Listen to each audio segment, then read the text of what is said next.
Are you new to the topic of Planet X and feeling overwhelmed and somewhat unnerved? And while you may reject the concept, you have a sense of an internal knowing that propels you forward. So you try to become informed, but sorting through alarmist headlines, fear-charged rhetoric, and dubious content is dispiriting. Consequently, you're not sure what to believe. And if you sense that this is not a coincidence, you're absolutely right. Nonetheless, some of you lay awake at night, staring at the ceiling, reluctant to fall asleep, only to have that god-awful dream once again. You know the one. It's real, it's vivid, and so troubling you dread falling asleep. Or was it just as simple as asking yourself, what exactly am I looking at, only to have the question rip the blinders off your head and you no longer enjoy the bliss of ignorance? No matter how you got to this point, it's an unsettling place to be. And what you want and need now is peace of mind. The first step to achieving that is to understand exactly what we're up against. This is because most of us instinctively understand that long after the beans, bullets, and bunkers have played out, the good folks who make it to the backside when we see those beautiful blue skies again will need something more to keep them going. That's why surviving what is to come is not about preparing against what you fear. Rather, it is preparing for what you love. Because holding on to each other is far more important than holding on to things. To help you prepare for what you love, this program gives you the who, what, when, where, why, and how about Planet X.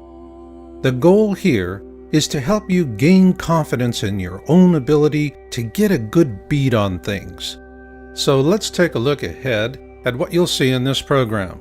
For starters, we'll look at all the different names used for Planet X and what the term actually means. Then we'll take on the debunker rant that Planet X is an internet hoax, with a first-of-its-kind, broad-brush, chronological view of Planet X history from 1781 to the present. This is because the only truth that matters is the truth that you put inside yourself, in your own time and in your own way. Follow this path to knowledge, and you will find the sense of self you need to survive the years ahead with love and hope for the future. So let's get started.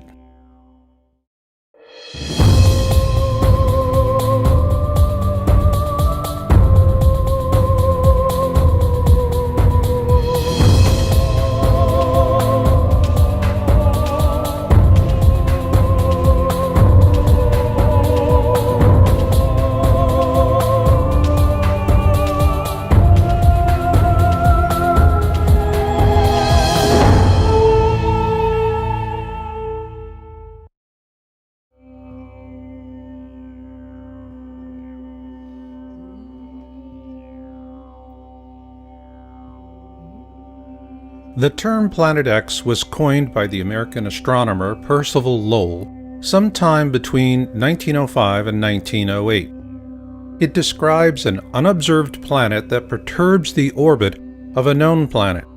A perturbation is a deviation in a planet's orbit, and the Planet X we're searching for is Neptune's perturber, which, like Neptune, orbits our Sun.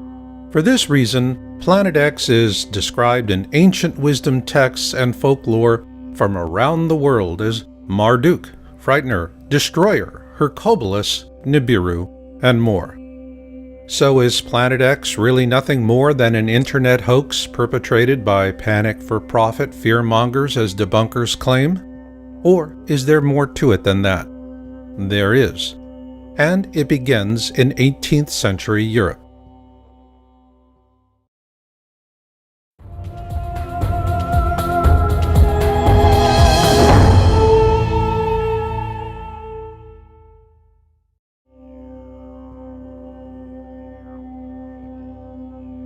On March 13, 1781, William Herschel discovered Uranus, making it the first planet to be discovered with a telescope. Following his discovery, European astronomers turned their attention on Uranus and observed perturbations in its orbit. This discovery would eventually launch the search for Planet X.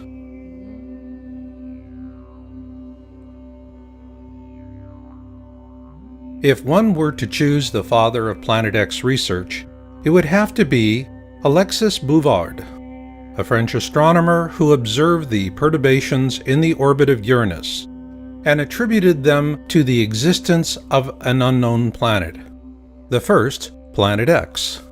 Unfortunately, Bouvard died before the coordinates for Neptune could be mathematically determined by French mathematician Urbain Le Verrier and British mathematician John Couch Adams, using Bouvard's observations.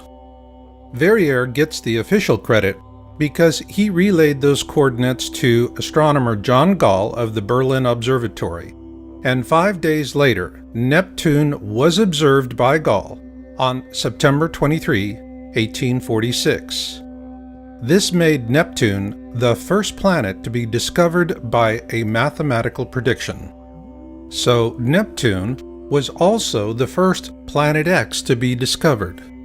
But subsequent calculations based on the orbits of Uranus and Neptune indicated the presence of yet another Planet X, well beyond the orbit of Neptune. And so the search resumed. Not in Europe, but in America.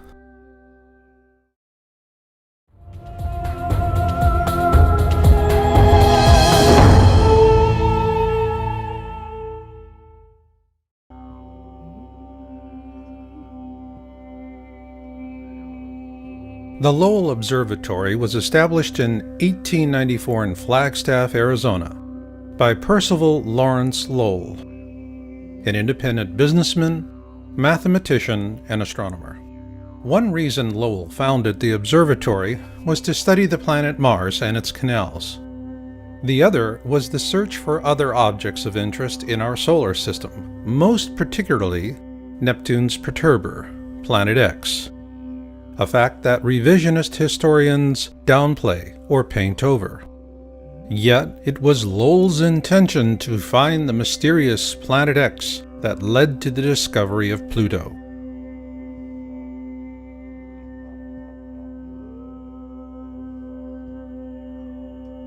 In 1929, 14 years after Lowell's death, a young astronomer by the name of Clyde W. Tombaugh was retained by the Lowell Observatory to carry on the search for Planet X.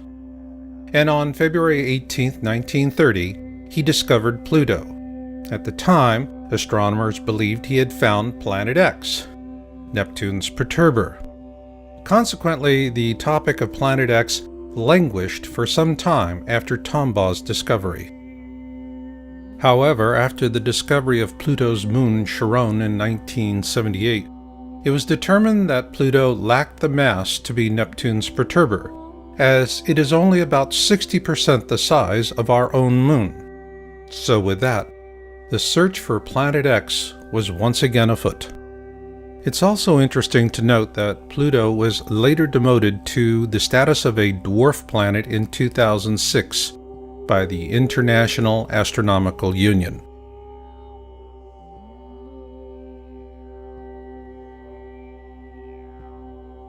In 1950, Emanuel Velikovsky published Worlds in Collision, and he was viciously attacked by mainstream science, even though he corresponded frequently with Albert Einstein.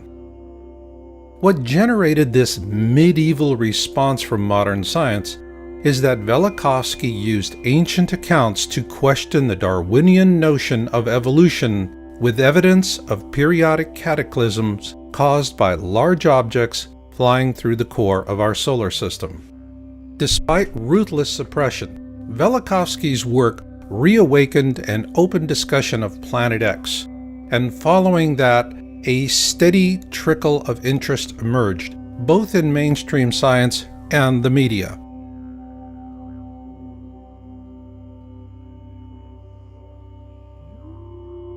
On March 3, 1972, NASA launched the Pioneer 10 spacecraft to explore the outer planets. However, according to government whistleblowers, the real purpose was to find Planet X, or at least to help narrow down the search field. An interesting aspect of Pioneer 10 is that it also carried a small gold anodized aluminum plaque designed by astronomer Carl Sagan, should the spacecraft be found by extraterrestrials. At present, communication with the Pioneer 10 spacecraft is no longer possible.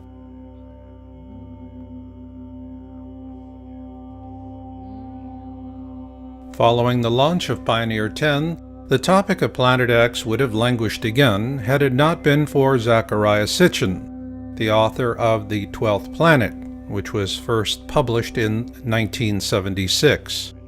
According to his translations of ancient Sumerian texts, a race of beings living on a planet called Nibiru bioengineered early hominids on Earth to turn them into slaves for the purpose of mining gold.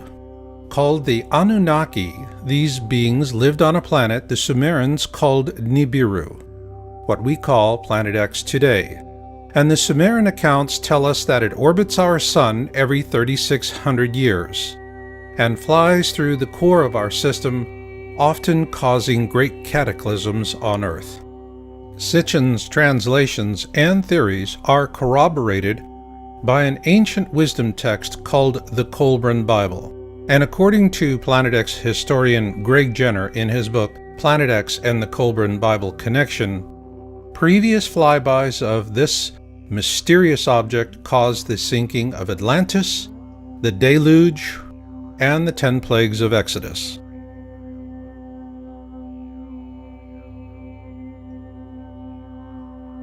Although Sitchin was continuously mocked and attacked by fundamentalists, our government took his work seriously, and on January 25, 1983, NASA launched the Infrared Astronomical Satellite, IRAS.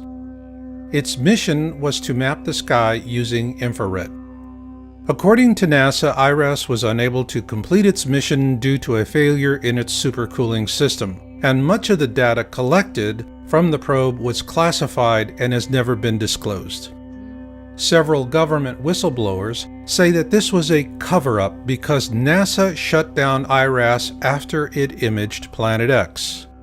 Their accounts parallel an article published by the New York Times on January 30, 1983, shortly after the IRAS launch.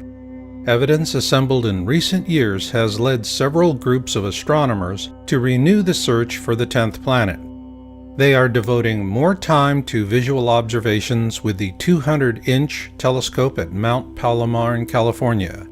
They are tracking 2 Pioneer spacecraft, now approaching the orbit of distant Pluto, to see if variations in their trajectories provide clues to the source of the mysterious force.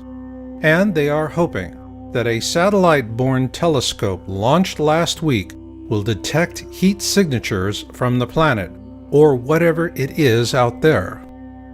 It is important to note that the term Planet X was also used to refer to a 10th planet.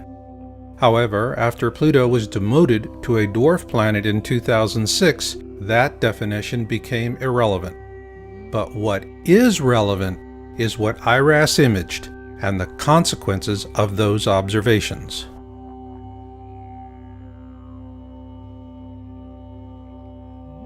In a Victoria Advocate article published on June 14, 1988, NASA astronomer Dr. John D. Anderson was quoted as saying that telemetry from the Pioneer 10 spacecraft indicated the existence of Planet X.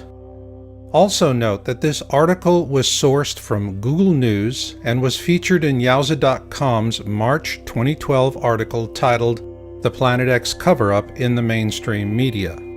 Following publication of our article, the entire June 14, 1988 edition was deleted from the Google News site.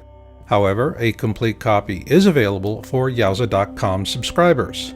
But what is relevant here is that Anderson is a NASA astronomer with one heck of a resume, and what he said in that 1988 news article was, powerful.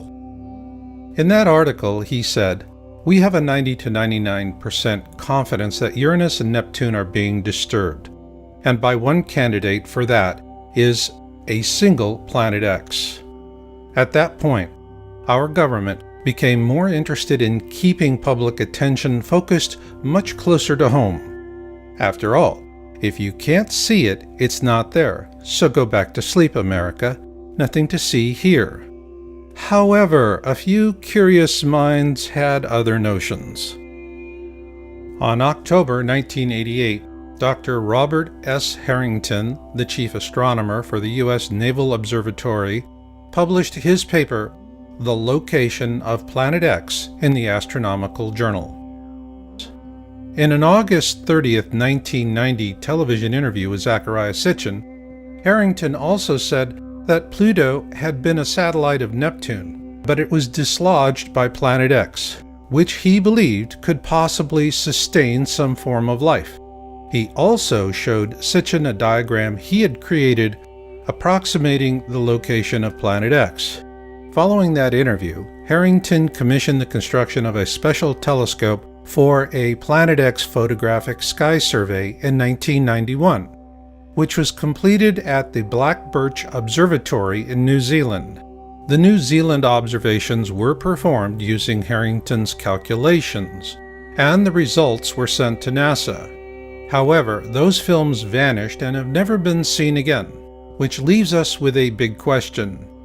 Did Harrington actually find Planet X, Neptune's perturber?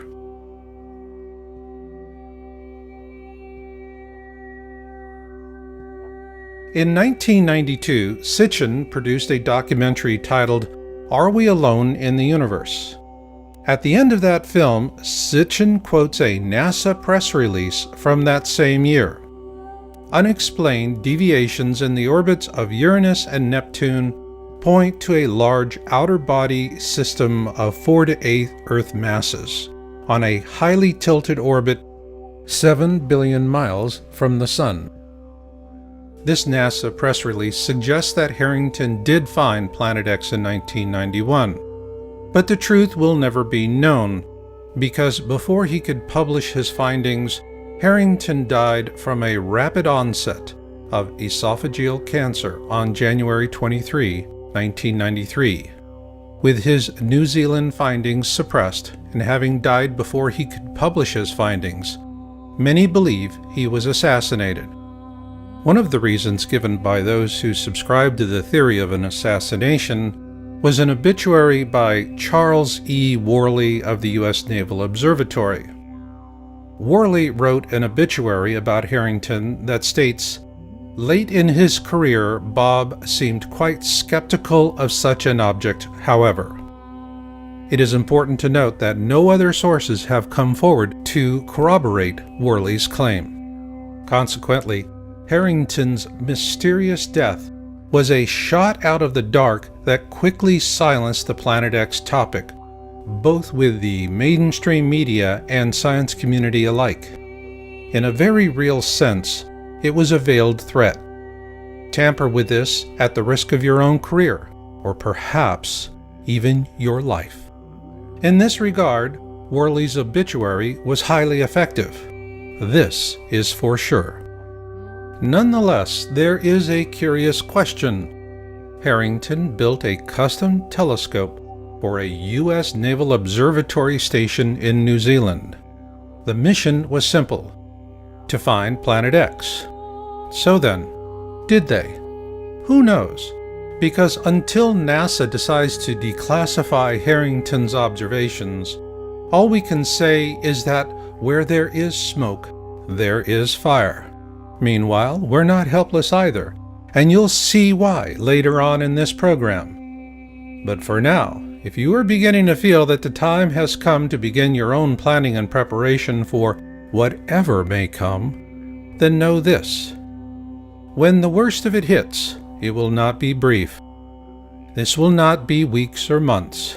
Rather, we're looking at several years, perhaps longer than a decade. What this means is that your supplies, no matter how much you have on hand, is nothing more than a buffer. it buys you some time to work something else out. To optimize that opportunity of time, gather knowledge now, because after things run out, knowledge will help you to endure. And now, I'd like to share some of this very knowledge with you. It's something I've put a lot of work and love into because I know it will help people to make it to the backside. And that is what I'm all about. For those in preparation and planning, healthcare is always a problematic area because it is focused on the pills, potions, and supplements preppers set aside to help get themselves through a cataclysm. And it is problematic because all things physical play out. So a practical solution is what we call transition planning. So is this a December 21, 2012 solution? No. In our last video, Planet X System Observations and Orbital Path Analysis, we addressed December 21, 2012 as an awareness event. It was media-driven and it was successful in creating awareness, so on that regard, mission accomplished. Now, transition is the mission. Simply put, surviving the worst of times begins with surviving the best of times. So in this program, we want to introduce the core concept of transition planning. It is a 4-stage survival resource rating system. Stage 1 is cataclysm awareness. This is when the mainstream media begins to seriously report the news to the public at large, and panic buying ensues. If you're not prepared by this time, be ready for long lines and short supplies at the store. Stage 2 is cataclysm events. Simply put, the first to fall will most likely be the last to know. But planning and luck will also play equal roles. While planning and preparation is not a guarantee that you and your loved ones will survive these events, it will, however, dramatically increase your odds of survival. And with repeated events, expect all or part of your survival stores or caches to be exhausted, lost, or stolen. Stage 3 is post-event. Those who survive the cataclysm event will search for survivors and pull together into small, self-organized groups. While most preppers set aside enough for themselves and their loved ones, as a member of a larger survival group, you'll also share with them as well. This is when the bulk of your physical supplies will be used up. Stage 4 is the backside. This will be the time years into the future when those who survive all the worst that man and nature can throw at them live to see blue skies once again. By this time, all medical supplies will have long been exhausted, and what you'll have is knowledge.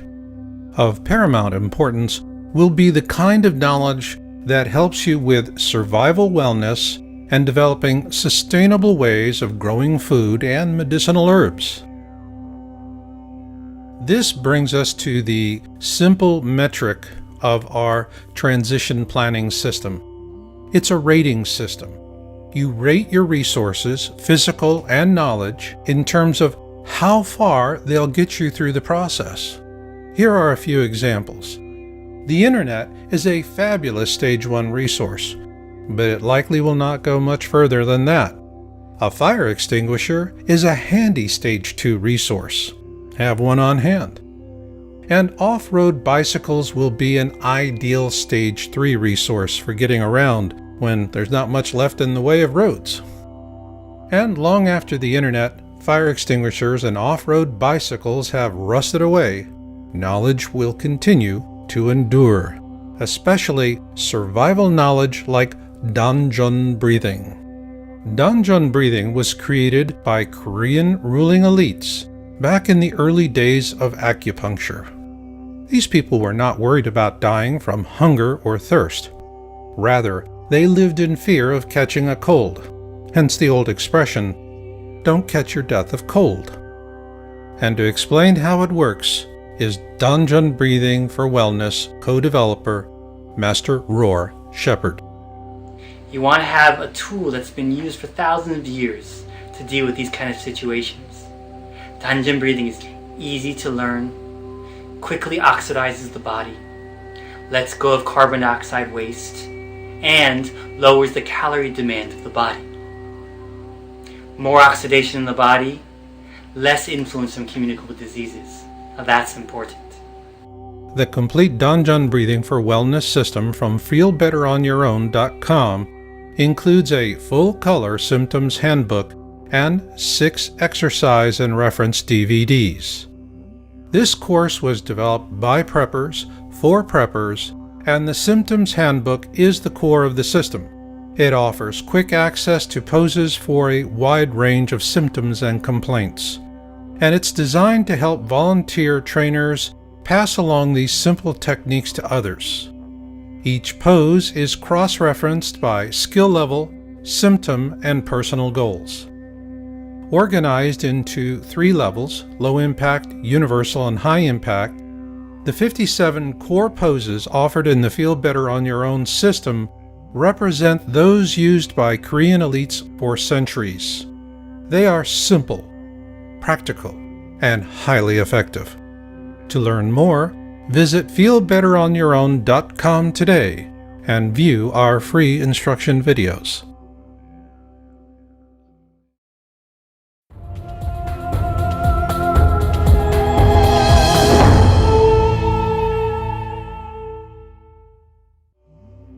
Imagine that you knew about the stock market crash of 1929 well in advance of the common man. Obviously, you could use such advanced knowledge to reap windfall profits from the misery. That is, assuming you were to keep the knowledge a secret. So, to what lengths would you go to keep future victims in the dark so that you could achieve the full measure of your own self-interested goals? Likewise, would you expect elites to rise above their own compulsions for power and wealth for moral or ethical purposes to inform the public at large, even if you are not so inclined? The point here is that for the elites, the topic of Planet X has always been about the leverage of deception, because of something I call Titanic rules. First class gets the boats, and steerage goes down with the ship.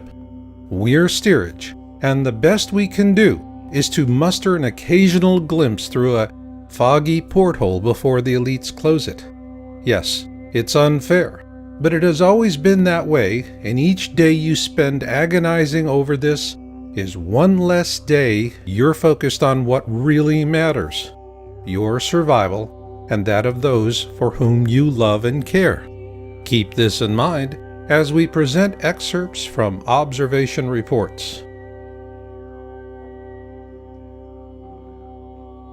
On April 24, 2006, Yowza.com broke the story on the South Pole Telescope, SPT, in Antarctica.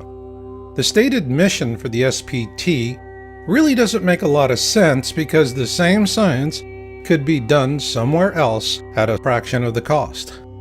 So why build an expensive and sophisticated infrared telescope in such an inhospitable and inaccessible location as the Amundsen Scott South Pole Station in Antarctica? The answer is simple. This infrared 10-meter dish is the perfect instrument for observing an object rising up through the southern skies in infrared. And once they turned it on in January 2007, that's exactly what happened. A year after the SPT went online, the first of 3 highly credible disclosure videos were published on YouTube. The first, posted by Nibiru Shock 2012, was titled Nibiru Planet X Photos Taken January 2008. It was the first time the public had an opportunity to see an image of Planet X in deep space. And here you see a capture from the video, and the same capture again, but enhanced. In it, we see not just one object, but several. This is when we first learned that Planet X is actually a mini constellation of planets and moons, orbiting a small brown dwarf star that is the binary twin to our own sun. Those of you who were in high school and college during the 1970s may remember this second sun as Nemesis, the designation used by professional astronomers of the day to discuss the possibility that we live in a binary star system. Also, just as Sitchin and Harrington predicted, it would be rising up from the southern skies. But we wondered, could lightning strike twice with another disclosure video? On March 3, 2008, Nibiru Shak posted his second video titled Nibiru Planet X Update February 1, 2008. Well, what do you know, lightning did strike twice. And in that video we're told that Nibiru is now inside the Kuiper Belt, well beyond the orbit of Pluto. In this video, he tells us it is entering our system at an extremely shallow angle. This is consistent with our most current findings. In this second video, Nibiru Shak 2012 gave us a brilliant series of images that clearly show Planet X is a rather substantial mini-constellation of planets and moons, orbiting a brown dwarf star that is in turn orbiting our own sun. Consequently, it does not look or move like anything humans have seen in over 3,600 years. He also told us that governments are afraid of a panic. Perhaps. But then again, remember Titanic rules. First class gets the boats, and steerage goes down with the ship. We're steerage. Why do we say this? Because after these two videos were posted, the Nibiru Shak 2012 channel was hijacked by disinformationalists, and the first two videos were labeled a hoax, and the channel was also corrupted. Having investigated the first two Nibiru Shak 2012 videos at length, we published our findings on April 6, 2008 in an article titled First Two Planet X SPT Leaked Image Videos by Nibiru Shak 2012, now seen as highly credible.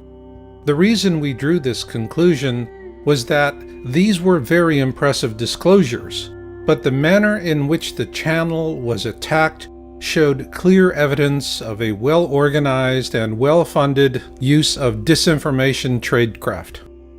Following publication of our report, Yowza.com came under heavy attack. Our site was hacked, and a slander campaign was leveled against us with brutal vitriol. In the process of defending ourselves, we filed DMCA complaints with YouTube, and to their credit, Google removed over 13 different attack videos and terminated 4 disinformation channel accounts. Then on May 29, 2008, we published an update article titled Planet X Nibiru SPT Disclosures May 2008 Report. In it, we presented our analysis of a third SPT disclosure video by a different YouTuber going by the name of DNIR4808N. This YouTuber described how a personal friend working at the SPT had sent him an image of the Planet X system captured by the SPT on May 14, 2008. In the video, DNIR4808N named his friend, and the government had the YouTube channel removed along with this video within a few hours after it was posted.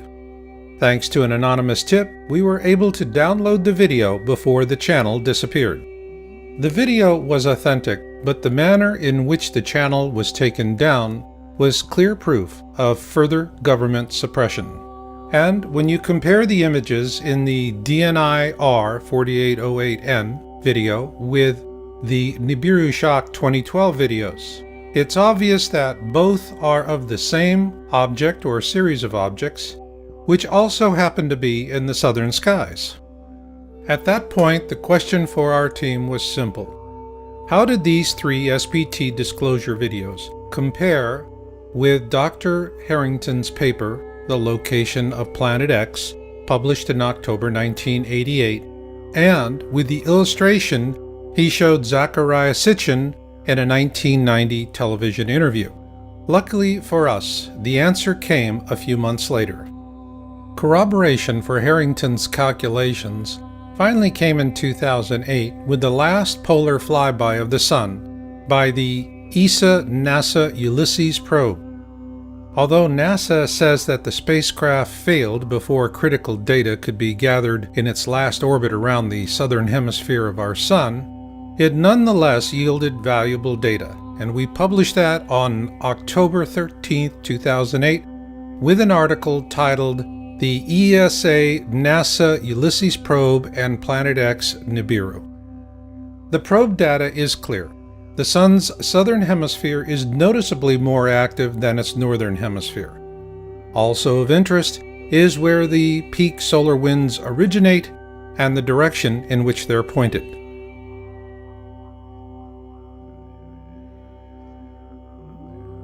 Our team continued researching Harrington's paper and the many disclosure videos we'd seen. Finally, on September 7, 2010, we published our findings in an article with a video titled The Only 3 Authentic SPT Disclosure Videos of 2008. Simply put, the 3 videos we discussed in this program by Nibiru Shock 2012 and DNI R4808N are the real deal.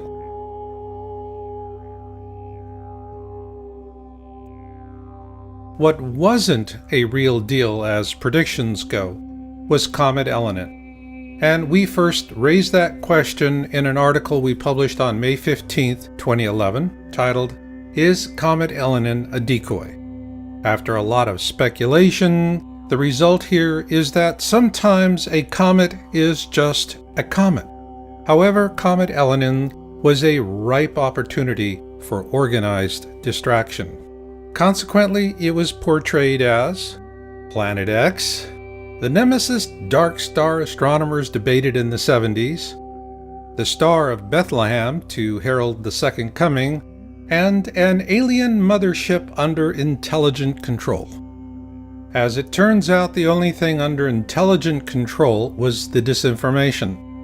So the next time you see a stampede in progress, you might want to keep this in mind. On July 30, 2012, a YouTube channel of anonymous amateur astronomers, the 00 Skyview, posted a video titled What Begins in Aquarius Ends in Aquarius. One of the first things we noticed was that this group of folks were showing us their instrumentation. Now that was something new. Then they showed us where they found their object of interest, 4 degrees below the ecliptic. Plus, like the SPT disclosure videos, this group is showing us images of a mini constellation with a large object in the center and a cluster of satellites in orbit around it. But what really got our attention was that they were observing a red iron dust cloud, the hallmark signature of a brown dwarf star. Then on November 1, 2012, the 00 Skyview team upped the ante with a video titled Lifting the Veil. Right out the gate, they predicted a greatest eastern elongation flyby approaching from the southern skies. Not a good thing. In astronomy, a greatest eastern elongation describes an object that passes us on our side of the Sun to the left of us and inside our own orbit. In this case, this object is also rising up from our southern skies. And it's interesting to compare the ESA-NASA Ulysses probe data with the 00 Skyview flyby prediction. They then presented an orbit for their object of interest, which also happens to resemble the orbit Dr. Robert S. Harrington showed in August 30th, 1990, during a television interview with Zecharia Sitchin.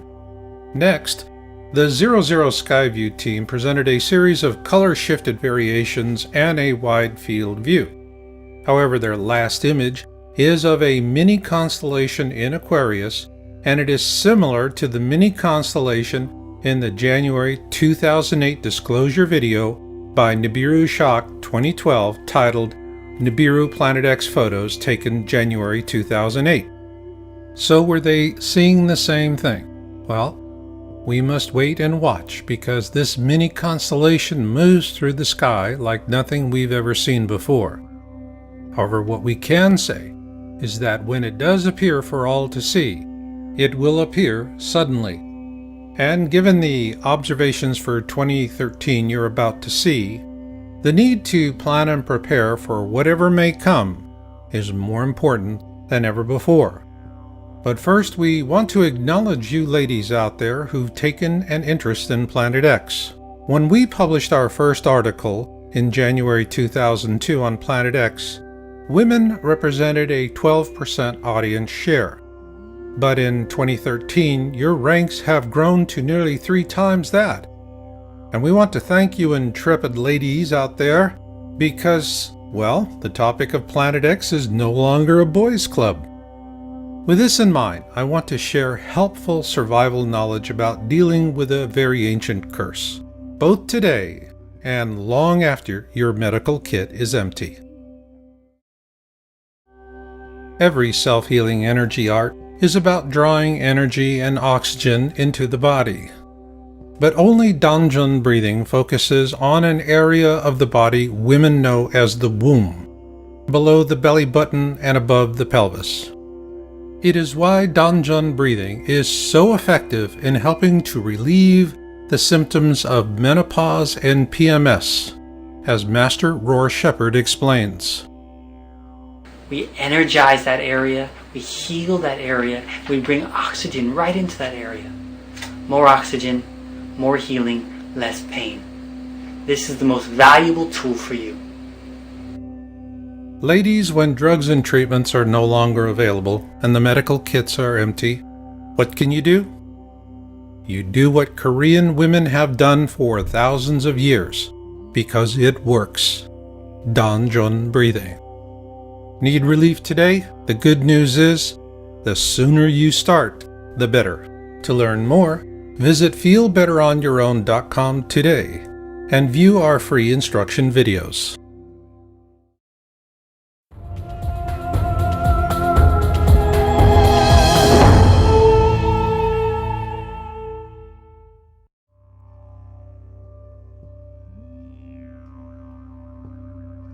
At the beginning of January 2013, Yowza.com researchers began tracking an uncatalogued object using the Vulcan feed camera from the Turrialba volcano in Costa Rica.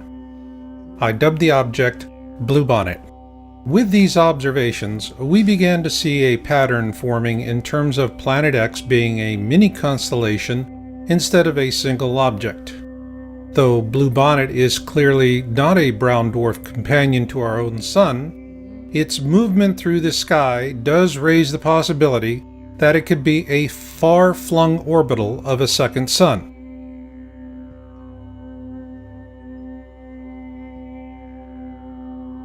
On February 11, 2013, we published our findings in a video titled Object of Interest as Seen from the Turrialba Volcano. In this frame, you see Bluebonnet above the Turrialba volcano and specification data for the Vulcan feed. Turrialba is 10 degrees north of the equator at approximately 11,000 feet, and the Vulcan camera was pointed to the southwest with a good view of the Pacific Ocean on a clear day. In that video, we explain the difference between the horizon as we see it here on Earth and represented by the red line. The green line you see cutting through the center of the Sun is the ecliptic. The ecliptic is the plane of our solar system, and all of the planets orbit the Sun within a few degrees of it. This is important to know when analyzing a newly revealed and disturbing prediction by Nostradamus. In October 2007, the History Channel aired The Lost Book of Nostradamus for the first time. In this video, 7 prophetic images paint a catastrophic end to life as we know it. According to this program, Nostradamus is showing us the constellation of Fucus because it will play a pivotal role in the flyby. This was interesting because the Vulcan feed image data also shows Bluebonnet transiting through or very near to the constellations Ophiuchus and Sagittarius in December of last year.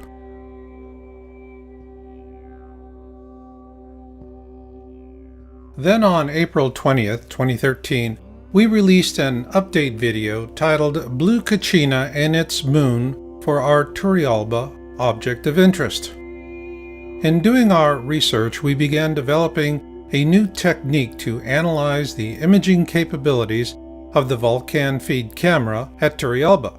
We initially used this technique in a rather limited way, but it later evolved into a powerful image analysis method.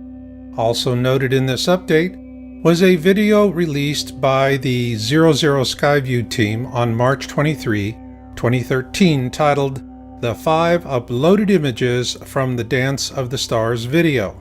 In that video, they provided a chart that gave us an interesting possibility for potential orbitals in the vicinity of Ophiuchus. Following months of observations and capturing hundreds of images to our database, we were able to plot a rough orbit for Bluebonnet, which we determined to be an outermost orbital of the Planet X system brown dwarf companion to our own Sun. Ergo, Bluebonnet does not orbit our Sun, but rather something else that does. We also looked at the predictions of remote viewer Major Ed Dames about these times and what the Colburn Bible tells us to expect. The first passage of Manuscripts 3:4 begins with, "When blood drops upon the earth, the destroyer will appear, and mountains will open up and belch forth fire and ashes." This is a key passage, so let's take a moment to study it. When blood drops upon the earth refers to the iron dust cloud surrounding the Planet X system. The destroyer will appear. What this tells us is that the iron dust cloud precedes the arrival of the destroyer, which in this case is Planet X, the ancient Hebrew and Egyptian description for this mini constellation. And the rest just doesn't get any better.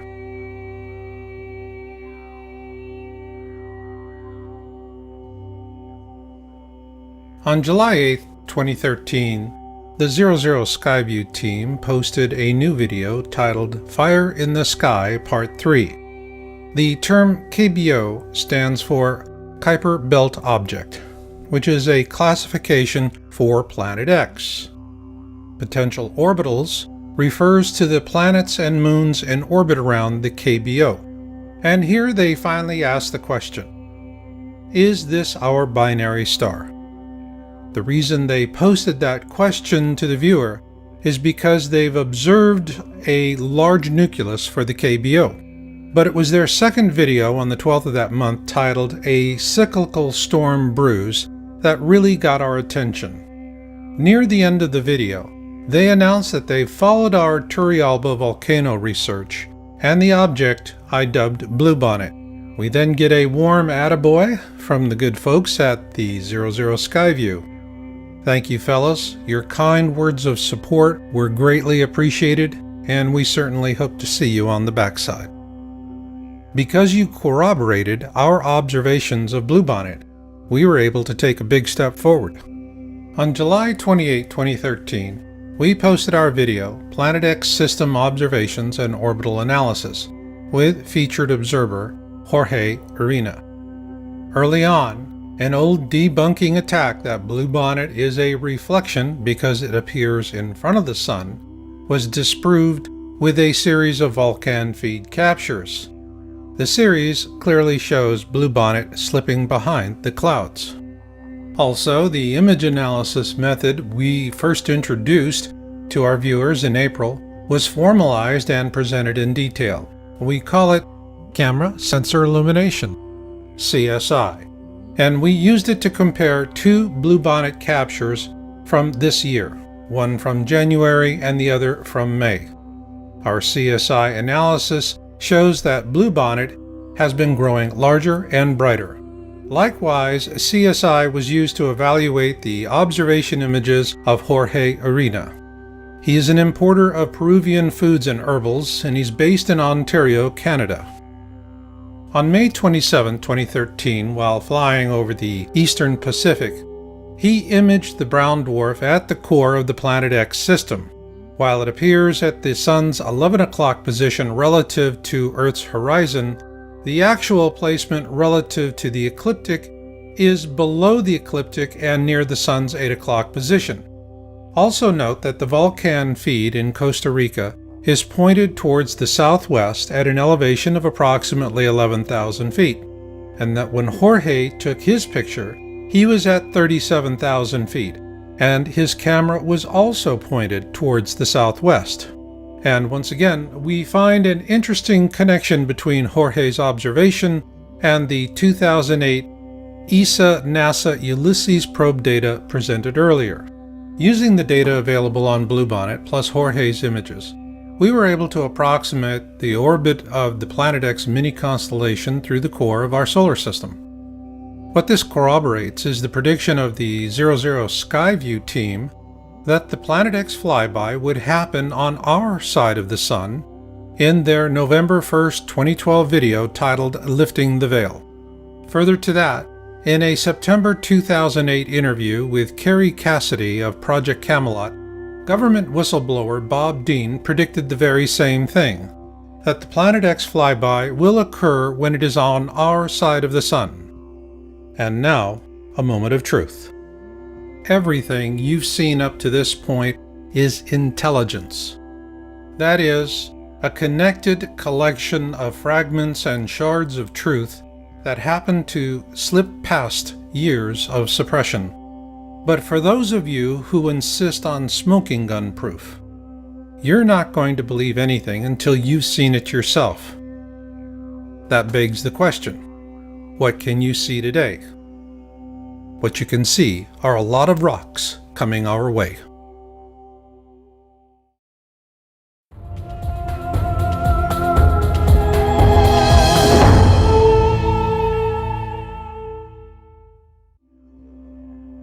The American Meteor Society was founded in 1911 for meteor observations. It is a reliable source for information about meteors and fireballs. If you need to see things for yourself, visit www.amsmeteors.org and support the effort. But why would you want to do that? Because on February 15, 2013, NASA had all of us focused on the flyby of asteroid 2012 DA14. After weeks of media hype, the flyby turned out to be a rather boring non-event. Yet, on the very same day, the Chelyabinsk meteor airbursted over the southern Urals. It was the largest rock to hit our planet in over a century, and its detonation released the equivalent energy of over 20 Hiroshima bombs. It damaged over 7,000 buildings, and 500 people had to seek medical treatment for wounds. When pressed by the media for an explanation as to why NASA never saw it coming, they finally had to admit that they were blindsided by this meteor because it came out of the Sun and that they do not have any telescopes pointed in that direction. Still the same, can you imagine the carnage that would have occurred had this meteor airbursted over a major American city with the equivalent energy of over 20 Hiroshima atomic bombs? The point here is that we can continue to argue about what is happening here on Earth in a way that keeps the consensus out of reach. But when it comes to meteors, there are no more frivolous debunker theories about natural variation, increased reporting, and, well, swamp gas. Just consequences. That is why visiting the American Meteor Society, the AMS, is something you can do today to see what's coming at us. To show you why, we're going to show what people are seeing and reporting from 2010 through October 2013 based on AMS observation reporting data. Next, you will see our statistical analysis for the following fireball observation trends: the average number of reports per event, number of reports by classification, multi-state event observations, fragmentation observations, events with sound reports, and finally a comparative trend summary that ties it all together. So let's begin.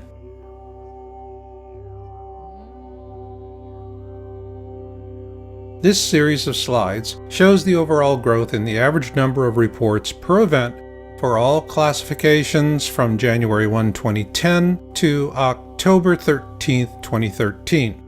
Of note is that in 2013, we see for the very first time in the history of AMS 2 fireball observations with over 1,000 reports each. So let's take a closer look at those reporting classifications.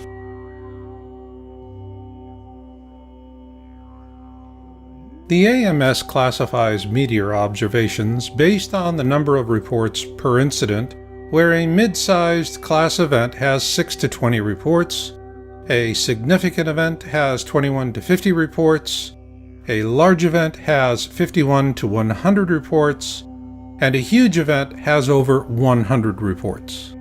So let's begin with a look at the mid-sized events. Here we see a pronounced jump from 2010 to 2011. Part of that jump can be attributed to the implementation of new reporting procedures by the AMS. Now let's add the number of significant reports with 21 to 50 observations each. Here we see a clear growth trend. Interestingly enough, there were no significant large events in 2010. But there were significant large events in 2011 and 2012, as well as a marked increase in 2013. In terms of huge events with over 100 reports, 2010 was barely noticeable. However, that picks up in 2011 and doubles in 2012, and then again in 2013. Given that we had 2 events with more than 1,000 observations in 2013, let's take a closer look at the uptick in huge events. Here we see the jump from 2011 to 2012 and then again to 2013 is stunning to say the least. Not only is the trend huge, so are the fireballs or bolides as they are also called. So what's driving this trend? Multi-state observations.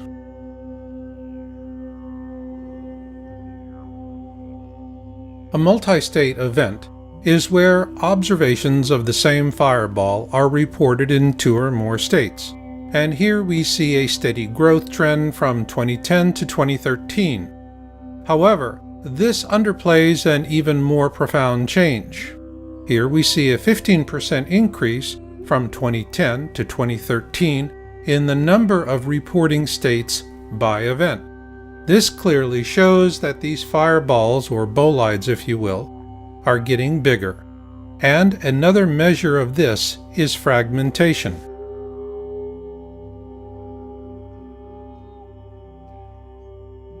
Fragmentation is a key indicator of size, and while angle of attack and velocity also play a factor, the rule of thumb is the larger the meteor, the more likely it is to fragment, or break apart if you will.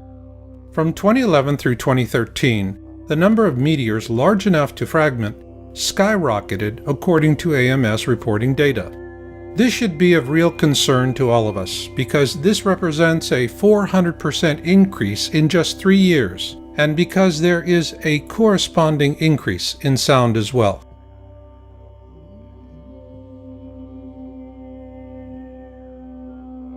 The AMS tracks 2 kinds of sounds: concurrent sounds heard during the flyby, and delayed sounds heard just afterwards. These charts are a combination of both, and the trend is clear. Sound follows with fragmentation. And what is really striking is that sound and fragmentation reports for 2010 through 2013 show nearly identical increases. So now let's summarize what we've seen so far by looking at the growth trend percentages from 2010 to 2013.